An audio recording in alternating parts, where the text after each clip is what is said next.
আসসালামু আলাইকুম, সবাইকে ওয়েলকাম করছি আরও একটি নতুন ভিডিও শুরুতে। আশা করছি পুরো ভিডিওটি দেখলে আপনাদের ভালো লাগবে।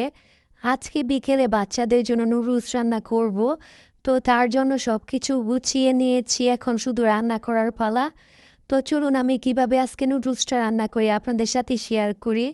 তো প্রথমে আমি চুলাতে একটা কড়াই বসিয়ে দিয়েছি, কড়াই বসিয়ে পরিমাণ মতো পানি দিয়ে দিয়েছি মাপ করে। তো পানিটা বলক চলে আসার পর এখন আমি নুডলস দুটাও দিয়ে দিব একে একে।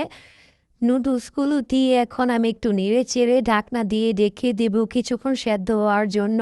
তো কিছুক্ষণ পর ঢাকনা উঠিয়ে দেখি নুডলসটা প্রায় সেদ্ধ হয়ে গিয়েছে।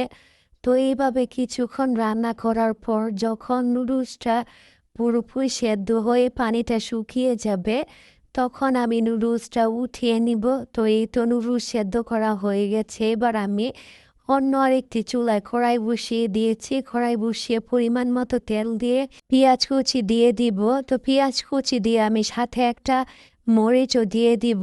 তো মরিচটা আজকে শুধু ফাটিয়ে দিব, যেহেতু ওরা তেমন একটা জাল খেতে পারে না, তার জন্য আজকে খেতে দিব না। তো এগুলো দিয়ে আমি একটু নাড়াচাড়া করার পর এখন আমি ডিম দুইটাও দিয়ে দিব।